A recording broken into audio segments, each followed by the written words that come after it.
Members of the legislature, the Honorable Doug Ducey, Governor of the State of Arizona.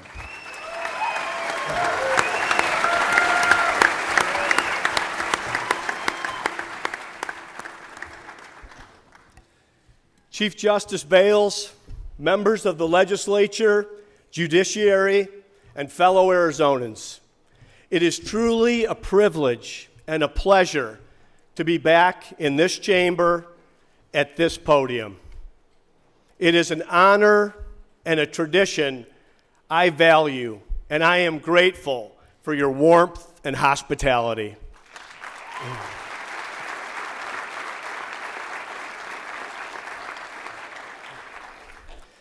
It's also nice to not be the new guy anymore. It appears we have a new seating chart. 2 new Supreme Court justices, 24 new members of the House and Senate. A powerful new backdrop.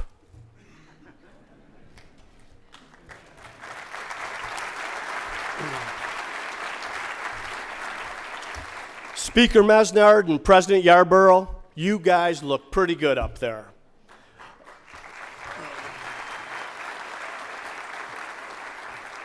Along with leaders Hobbs and Rios, I'm excited to continue working together on areas of common ground. Welcome, newcomers, and congratulations to all.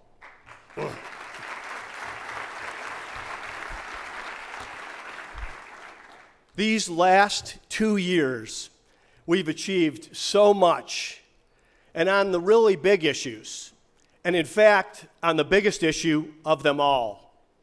It wasn't because we had Republican ideas or Democrat ideas. It's because we had Arizona ideals.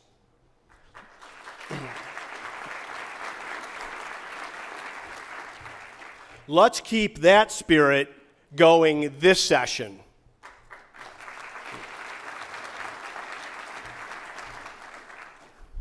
Long before any of us arrived here, nearly a century ago, our state's first governor, George Hunt, made a trip to Douglas to deliver a speech. It was well attended, but there was one young boy who stood out. Explaining that Arizona was the land of boundless opportunity, Governor Hunt turned to the boy and his friends and remarked that even one of them could be governor someday. All they needed was grit, will, and determination. What Governor Hunt didn't know is that boy had traveled miles, barefoot, from a neighboring town, and for one reason: the free hot dogs. It was better than wandering the desert looking for food. After the boy's father passed away, as the family faced hunger and hardship, his mother told him, "Son, you're going to be whatever you want to be. It's up to you." That young boy rose to the challenge and stood at this same podium and addressed this same chamber. He became our state's 14th governor, and we're honored to have Raul Castro's daughter, Beth, here with us today.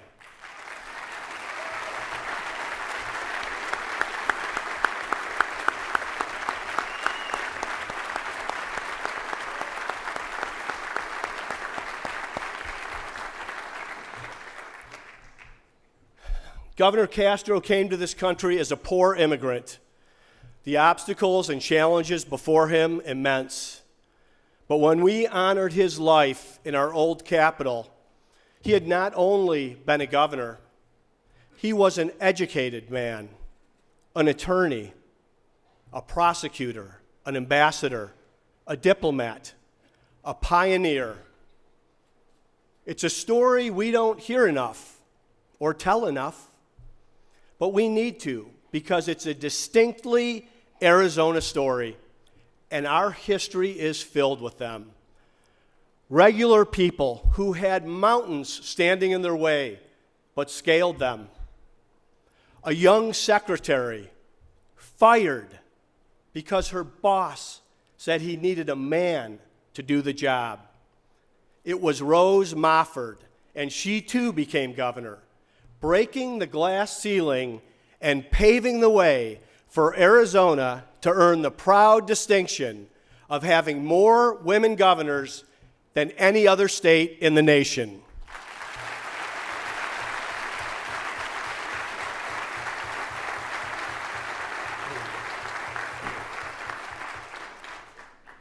A young boy whose single mother parked him in a car and drove him from Chicago to Tucson to start a new life. He'd take a paper route to help his family make ends meet. But it was the billboards he saw along the highway from Illinois to Arizona that would captivate his imagination. Today, Carl Eller is not only a rags to riches success story, he and wife Stevie are two of our state's most valuable players and charitable citizens. Thank you, Carl and Stevie, for all you've done.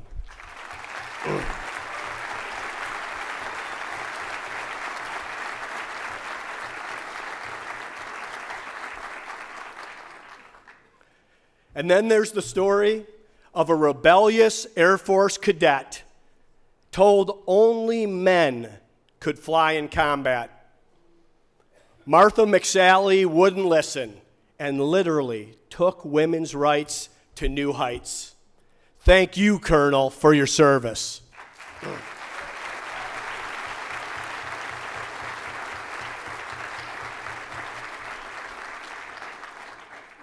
Ladies and gentlemen, I'm proud to stand here today and report, just like all these trailblazers, the state of our state in 2017 is resilient and strong.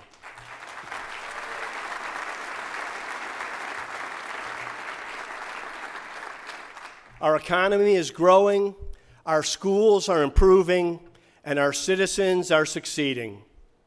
But now is not the time to be content or complacent, because the next generation of Arizonans, especially those facing challenges and hardships, are counting on us to rise to the occasion and do everything in our power to create boundless opportunity in the state of Arizona.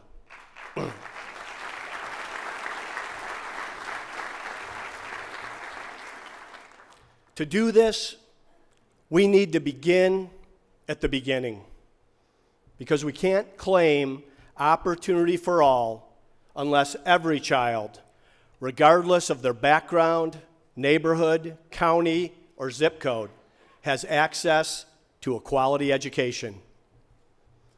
One of the first things we need to do as a state and as citizens is focus on what really works inside our public schools. We have so much to be proud of. Arizona students are improving faster in math and reading than any other kids in the country.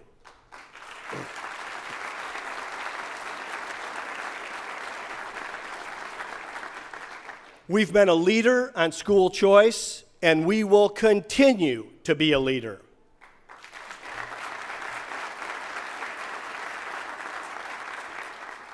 Our public charters are leading the nation and the world in outcomes for our students.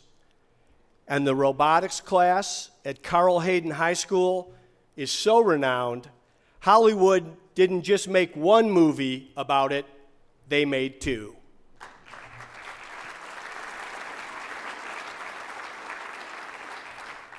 It needs to be said, we can advocate for more resources and also admit we have so many great schools and great teachers. But too many have fallen into the trap set by the pundits, the harsh partisans, and yes, even some in the press, of just dumping on Arizona schools. I'll admit, there was a time I didn't know the full picture. But after spending the last 3 years inside dozens of classrooms, mostly in low-income neighborhoods, I have a new appreciation for the excellence occurring in our school system. Now, not all of these schools are elite or A-ranked, but they are working hard to get there. And what has been most striking are the teachers. They've shared with me it's more than a job.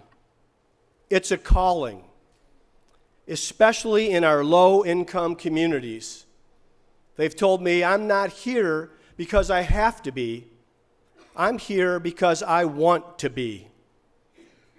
It's no wonder we all remember those teachers who had an impact.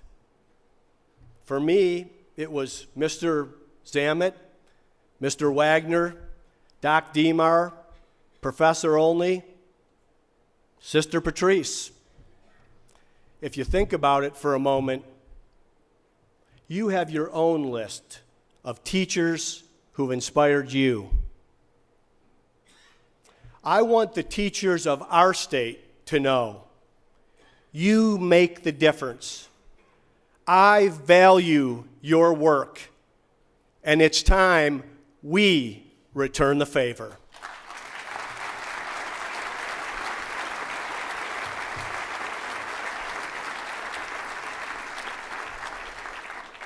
We saw incredible success last year working together in a bipartisan spirit, putting politics aside, settling a lawsuit, stepping out of a state of constant crisis without tricks or gimmicks, and directing billions of additional dollars into K-12 education that have gone to reward many of our dedicated teachers. Some people have asked, what's next? After Prop 123, where are steps 4, 5, and 6? Well, here we go. Step 4, resources. I have made a commitment our educators can take to the bank. Starting with the budget I release on Friday, I will call for increased investment in our public schools, above and beyond inflation, every single year I am governor.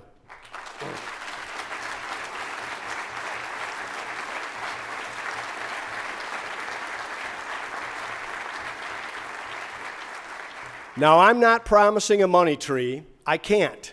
There's no pot of gold or cash hiding under a seat cushion. And unlike Washington, we don't print money, and we won't raise taxes.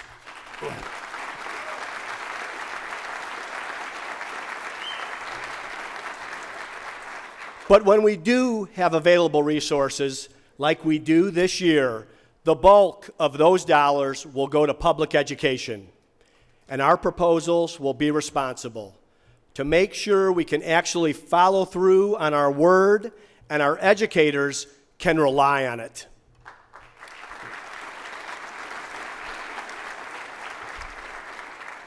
Step 5, teacher pay.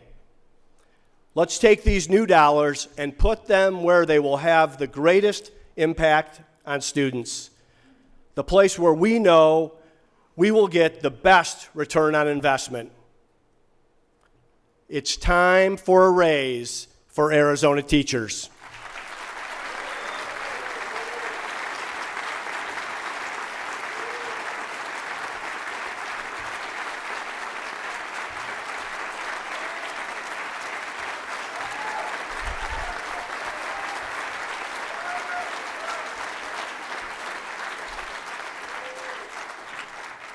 My budget will outline a permanent, lasting salary increase to all of Arizona's teachers. This will be above and beyond raises they may be receiving from Prop 123 or overrides or from their districts. This is an investment by the state of Arizona in recognizing and rewarding the work of our teachers in a way that is fair, permanent, and fiscally responsible.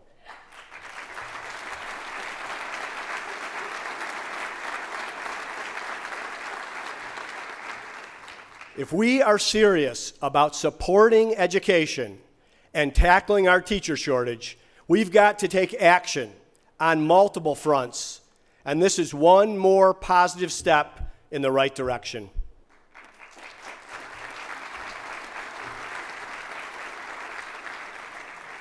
And step 6, student debt. One of the biggest challenges for many new teachers is paying down student loan debt. Doctors, lawyers, business people, many will make 6 figures within a few years of graduation. But for teachers, paying off the debt from their education can take decades. In some cases, it might actually push them out of the profession altogether. That is unacceptable. To address this, I'm asking Arizona's 3 public universities, in partnership with community colleges, to develop a plan for the design of an Arizona Teachers Academy. I'm looking for the best and brightest to commit to teach in Arizona public schools. If you make that commitment, we'll make this commitment. Your education will be paid for, a job will be waiting, and you will be free of debt.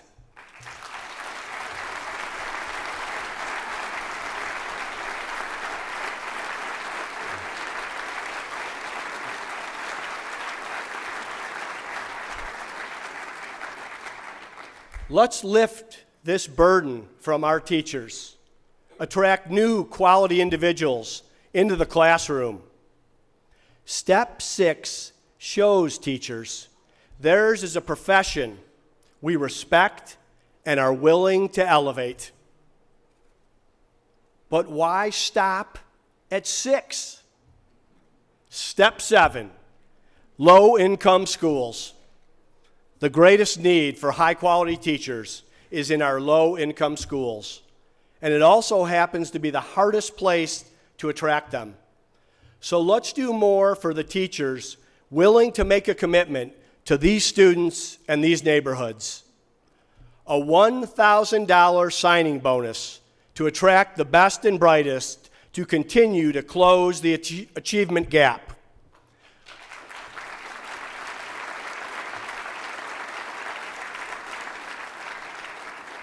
No one goes into teaching to get rich, but everyone deserves to be rewarded for their hard work.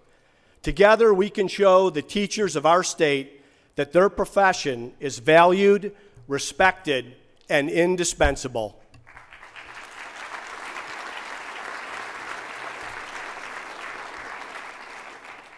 Step 8, teacher shortage. For those who want to dedicate the best of their energies and skills to this noble cause, we shouldn't let outdated rules stand in the way of them getting to the front of the classroom. Sandra Day O'Connor is one of our nation's most honorable citizens. She once served in this legislature, the first woman majority leader, in fact, in the whole country. She's the first woman to serve on the Supreme Court, the United States Supreme Court. She's taught and lectured in law schools. There's actually a law school named after her, and a federal courthouse right down this street. But after her retirement in 2005, if she had wanted to teach civics in an Arizona high school classroom, she would have been deemed unqualified by the system. That's crazy. I'm talking about the teacher certification process, and it's time to fix it.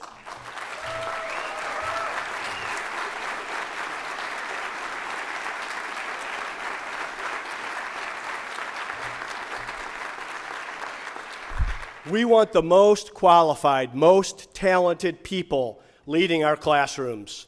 So let's get with the times and place our trust in our school boards, superintendents, and principals by letting them make the hiring decisions and remove the obstacles.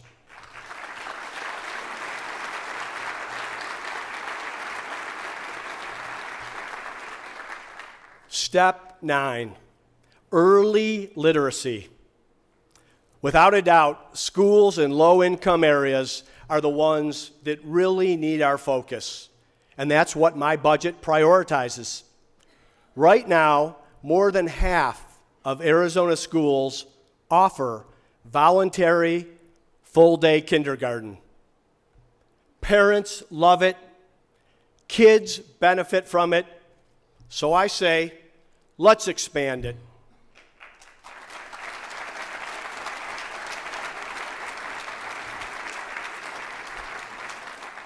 My budget gives the lowest income schools dollars to start or expand full-day kindergarten and address an issue we know is critical to closing the achievement gap, the ability to read by 3rd grade.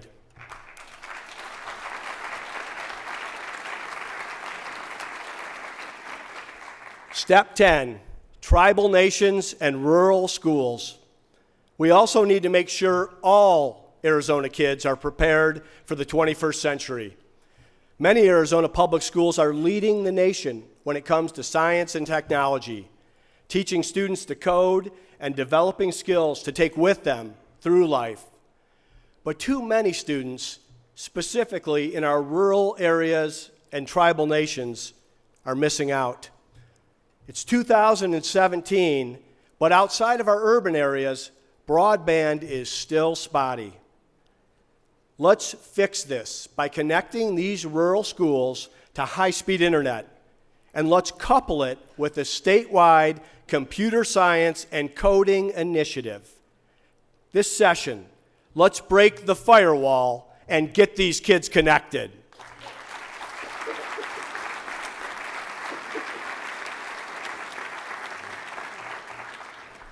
And there's more where that came from. Step 11, principal academies to train school leaders. 12, loan forgiveness for our STEM teachers. 13, dollars for school construction and capital.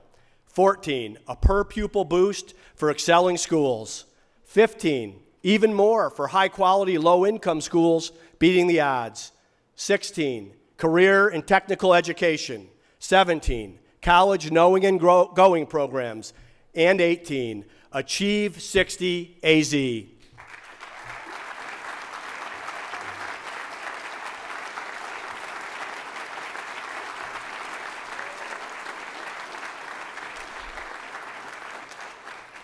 We have a plan to prioritize K-12 education in a serious and thoughtful way, and we've only just begun.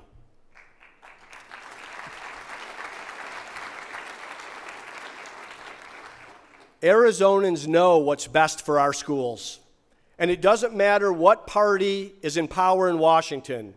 We could all do with less involvement in our business from the federal government.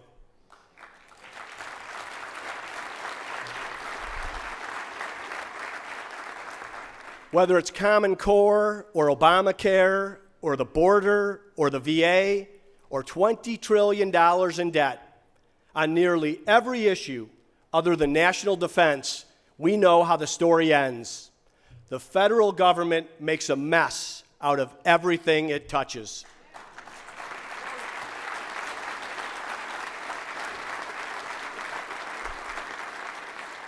But here in Arizona, we've demonstrated government can work when it respects its limited role and listens to the people.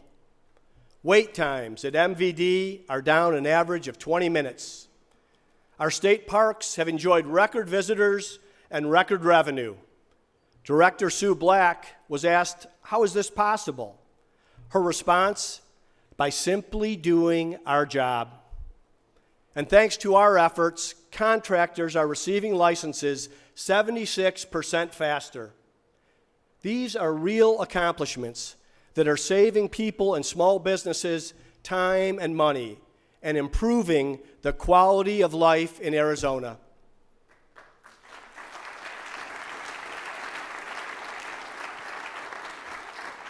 Our citizens invest $42.5 billion a year in state government. They deserve value for their dollar. As we continue to make these reforms all across the board, with the help of our talented state employees and agency heads, the savings will result in lower taxes for hard-working Arizonans this year, next year, and every year I am your governor.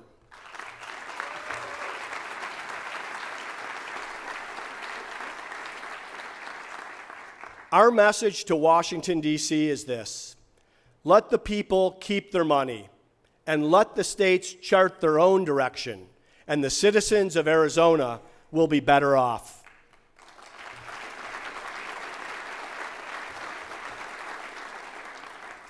It's also long past time for Arizona to have independence from something else: the Ninth Circuit Court of Appeals.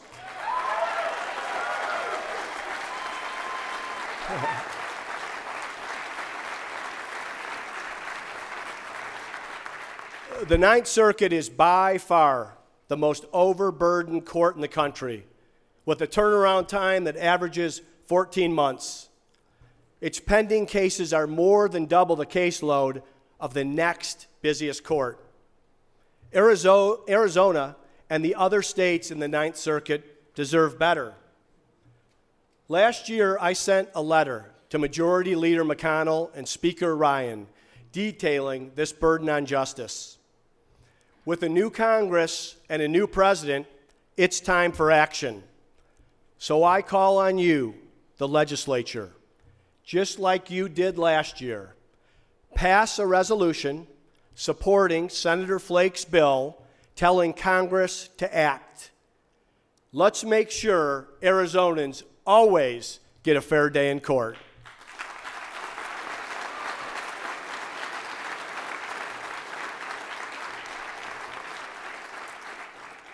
When it comes to our children, we will always be tireless advocates. Every year, babies across the country are born with severe combined immunodeficiency, SCID. It's a rare genetic disorder that, if not detected early, is deadly. A baby born in Arizona today is automatically screened for a number of diseases, but not SCID. Let's change that by adding SCID to the list. We have the power to save these precious human lives, so let's act with urgency.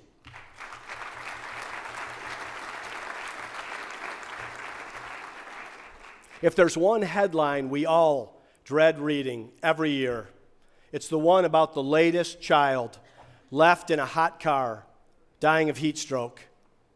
In just minutes, temperatures escalate, and a tragedy occurs. There's been a great amount of public education around this problem, yet it still happens. Just one human life lost is one too many. All it takes is a good Samaritan to save a life, to be on the lookout, see movement, take action, and stop another death. The last thing we'd want is any Arizonan worried about breaking into that car to save a life. Send me a bill protecting the Good Samaritans who save the lives of children and pets, and I'll sign it.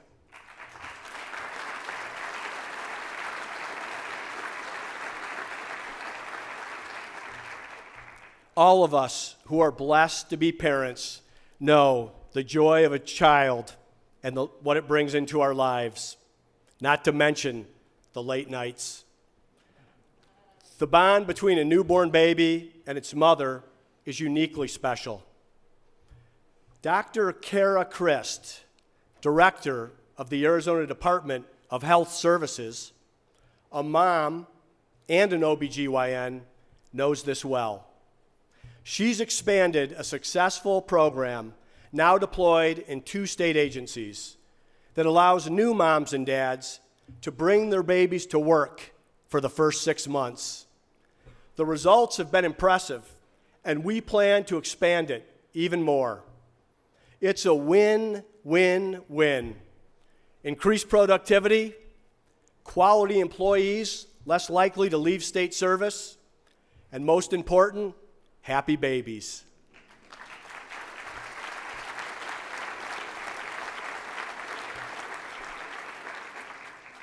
We know the best route to a better life for an individual and their family, a good paying and rewarding job. It's why we've been so focused on job creation these first 2 years. And in that time, we've seen more than 100,000 private sector jobs land in our state.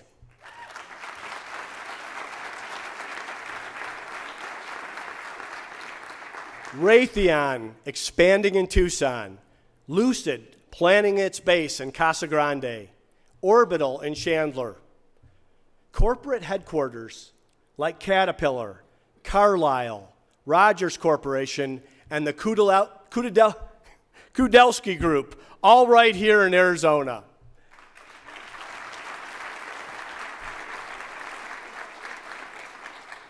We're set to manufacture electric cars, and we're the world's hub for testing of autonomous vehicles. And finally, we even have Uber at the airport.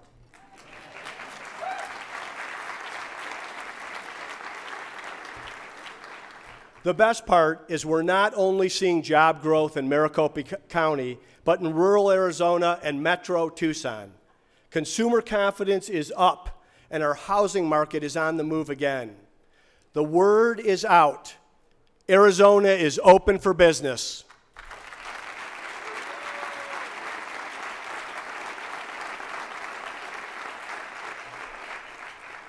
The real credit goes to our business owners and their hardworking employees and the entrepreneurs out there.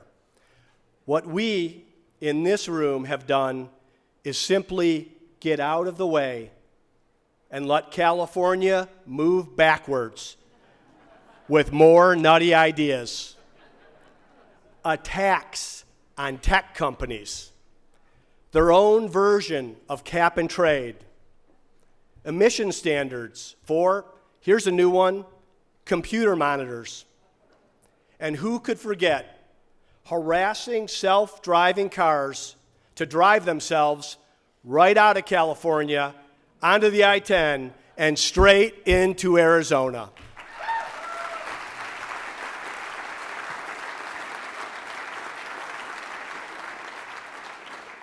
Arizona will take the opposite approach. We will move forward by rolling up our sleeves and rolling back more regulations that are standing in the way of job growth. To do that, we need to hear directly from the people making the decisions, our job creators. So I'm calling on owners and operators of Arizona businesses, large and small. Please go to our new website, launched just seconds ago, redtape.az.gov, and help us find these job-killing regulations hidden all throughout government. Our team will do the research, and if a rule or regulation is not protecting consumers, public safety, or public health, it's time for it to go.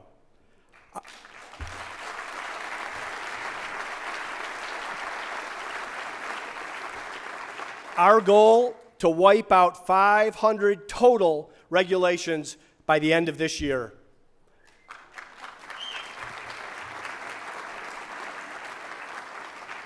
We could also do with less laws. Last year, we finally made potlucks legal. So why not break out the casseroles, gather around the table, and figure out how to repeal more old laws rather than create new ones?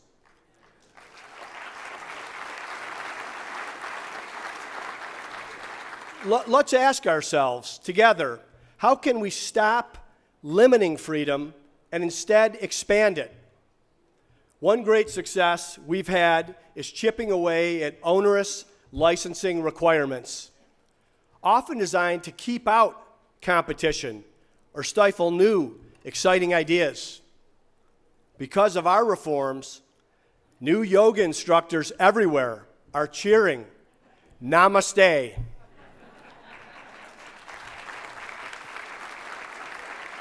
There's much more work left to do in this area, but who would have thought of all the issues we tackled last year, and we tackled a lot of big ones, consolidating boards and commissions and reducing licensing requirements would be the most contentious.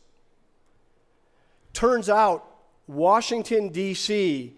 isn't the only swamp that needs draining.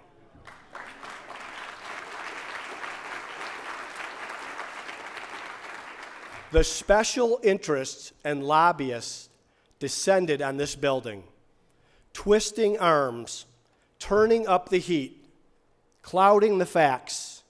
In a perverse irony, some were even funded with taxpayer dollars. So we fired those lobbyists.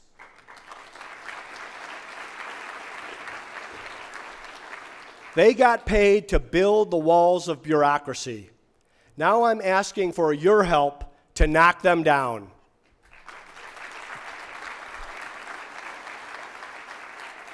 In the meantime, let's help those most affected by these barriers. Arizonans who are struggling to get by and looking to start a new career.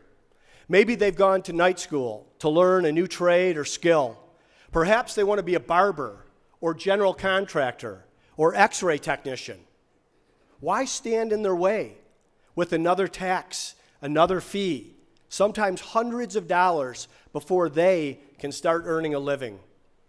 So for citizens who are living in poverty, I propose the state waive their licensing fee so they can build a better life. There is great value and dignity in work, having a job, earning a living, providing for yourself and your family.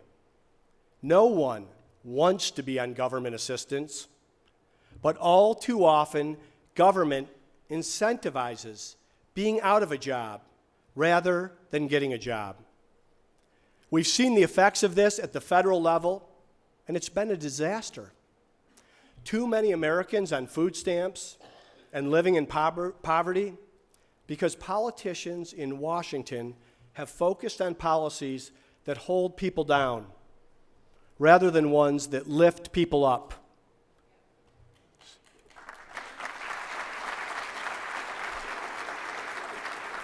So why don't we reward those who are making an honest effort to get off unemployment or food stamps or welfare? Those who are looking for work, making sure their kids do the homework, and trying to stop the cycle of poverty. For Arizonans who are actively looking for a job, who are getting their kids to school, let's extend them up to 12 additional months of cash assistance, known as TANF, as a bridge out of poverty and into a better life.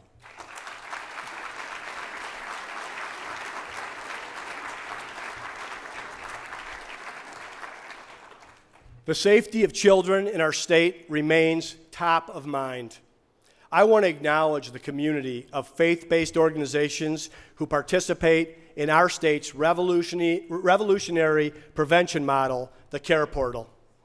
These organizations help hundreds of families in crisis by lending a helping hand when one is desperately needed. And in cases where the state must intervene, we are seeing some positive trends. For the first time in 7 years, more children are leaving the care of the state than entering it.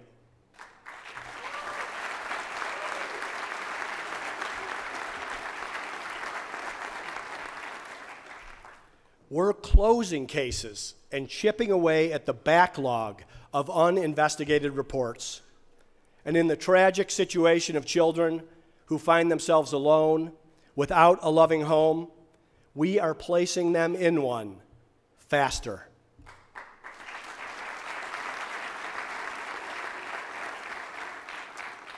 This issue is truly heartbreaking. As much as we try, government alone will never solve it. We'll never fully convince bad parents to be good parents. But we can save the lives of these children, and that's our goal every day.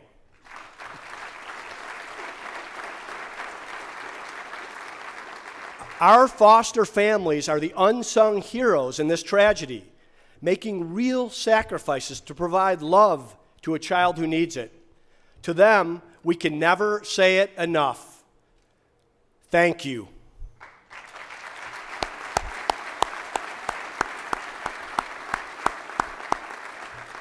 We will always be looking for ways to support them.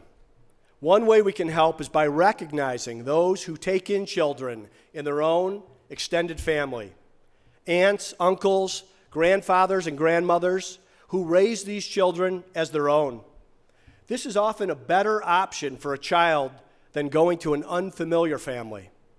But unlike other foster families, these family members receive little assistance for taking in their nephew or grandchild.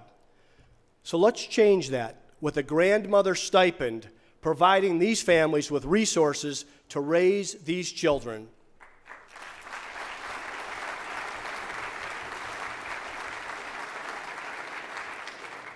Many of our citizens have found themselves struggling because of an epidemic plaguing our entire country: drug addiction. It's a problem that knows no bounds. It affects men and women, young and old, rich and poor. We've started to address it in a serious way, cracking down on doc shopping, providing better treatment options, limiting first fill on opioids. And this morning, I sent a letter to the Arizona Medical Board to require that all doctors in Arizona complete continuing education in drug addiction.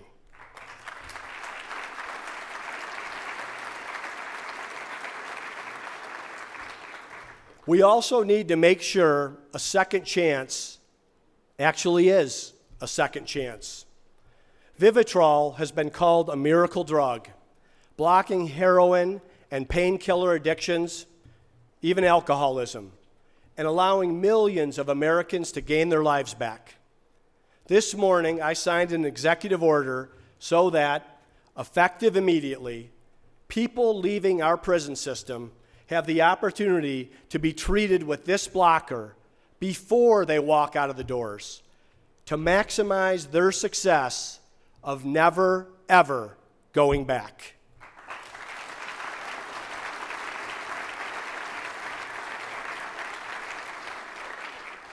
Chances are addiction in some form has touched the lives of everyone here today. None of us can overcome challenges in life without a support system. Every day, we all rely on friends and family, mentors and advocates. But sadly, many who have served their time don't have a community of support when they leave prison, making it that much harder.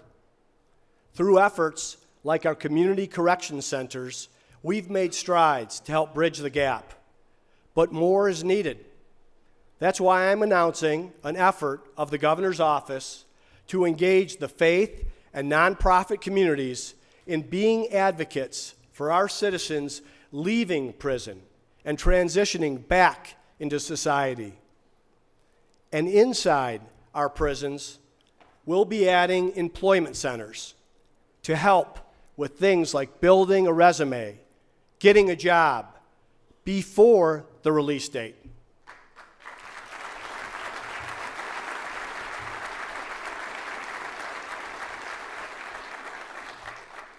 Last summer, I traveled to Navajo County to tour the damage of the Cedar Fire. Among the many brave firefighters I met was a group of inmates who enlisted in a program through the Department of Corrections. Every year, select inmates fight fires throughout Arizona. One of these men looked me in the eye and told me, "Governor, I felt like a zero. Now I feel like a hero." It's opportunities like this where corrections truly become corrections. And we need more of them so that over time we can turn the tide and reduce our prison population, provide that second chance while also protecting public safety.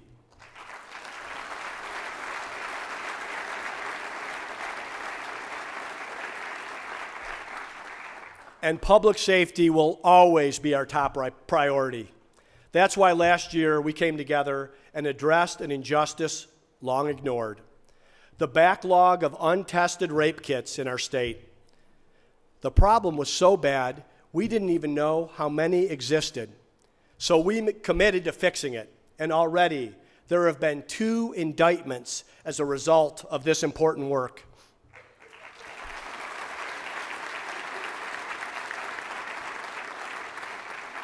Through the bipartisan efforts of leaders like Senators Katie Hobbs and Kate Brophy McGee and County Attorney Bill Montgomery, we now have a handle on it and are ready to act. My budget fully funds the testing of all remaining rape kits. And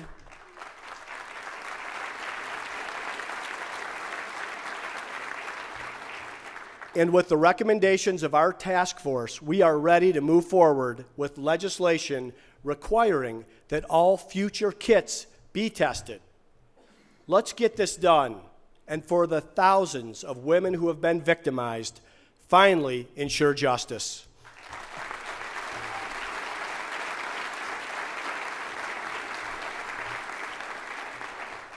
When it comes to protecting our state and our citizens, we are going to focus on another area of growing concern: cybersecurity.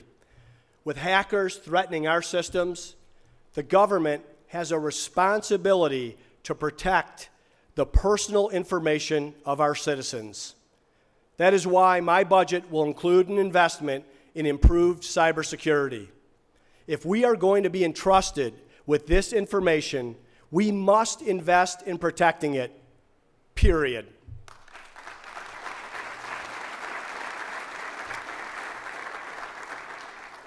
We couldn't accomplish any of these achievements around public safety without the work of our law enforcement agencies throughout the state.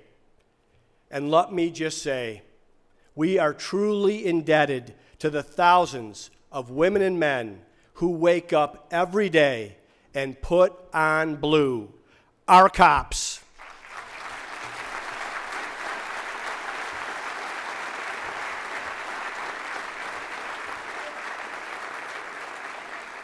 They keep our neighborhoods safe. They walk into danger. They risk their lives. I want all our cops to know the state of Arizona values you. We value your work and your lives and your sacrifice. You have our backs, and we will always have yours.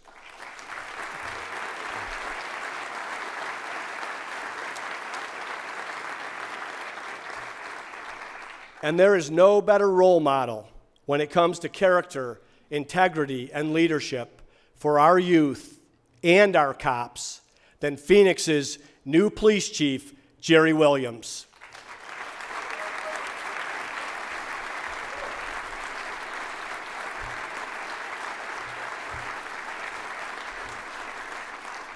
Chief, welcome home.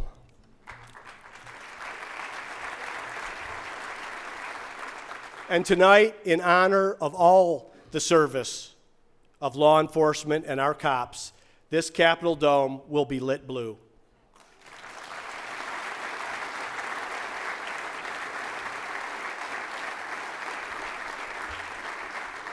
Some of our bravest officers have been part of a successful effort created last year, the Border Strike Force.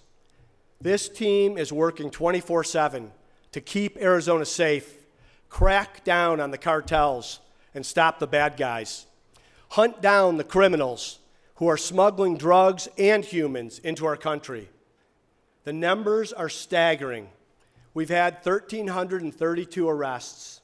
We've seized more than 30,000 pounds of marijuana and 6.5 million hits of heroin. And our team has confiscated more than $7 million in cold, hard cash. We can't let up. We must continue this fight for the security of our border, the safety of our state, and the benefit of America.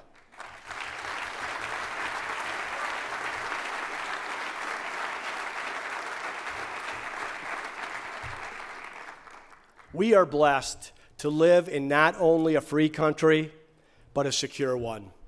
And the credit for that goes to our brave men and women in the armed forces and our vets.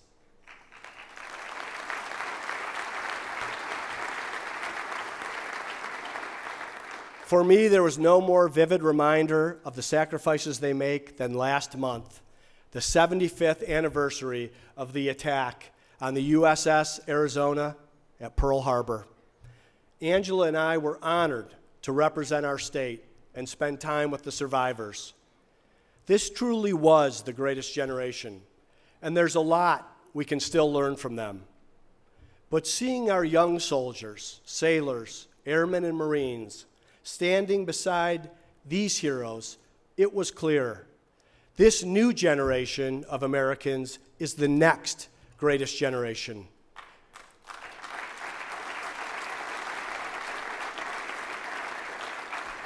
And we are indebted to them and their families for the service and sacrifice they are making, both here and abroad.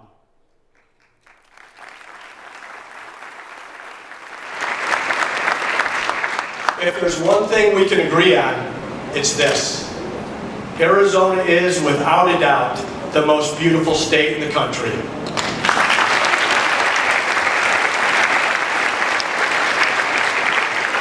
This year marks the 60th anniversary of Arizona Parks. From the red rocks of Sedona to the cool caves of Kartchner Caverns, there is so much beauty for us to celebrate. To kick it off, I'm happy to announce free admission for all Arizona residents at all state parks and trails over Martin Luther King Day weekend.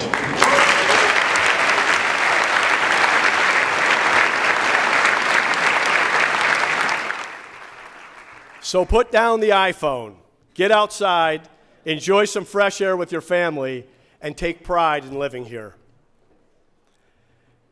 Arizona is not without its challenges, but there's no doubt about it. Life really is better here. We are home to some of the top-ranked public schools in the nation, the most innovative university in the country, and in a few months, the NCAA Final Four will tip off right here.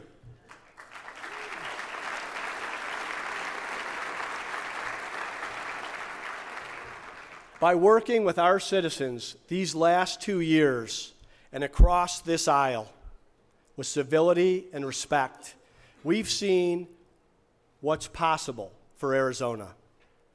Positive outcomes in our schools, safe communities, a more reliable water future that allows us to thrive in the desert, and an economy that embraces innovation. Let's keep that going so the next Raul Castro or Rose Mofford or maybe even the next Sandra Day O'Connor can display their grit, will, and determination and enjoy the boundless opportunities that exist in Arizona and America. Thank you, and God bless.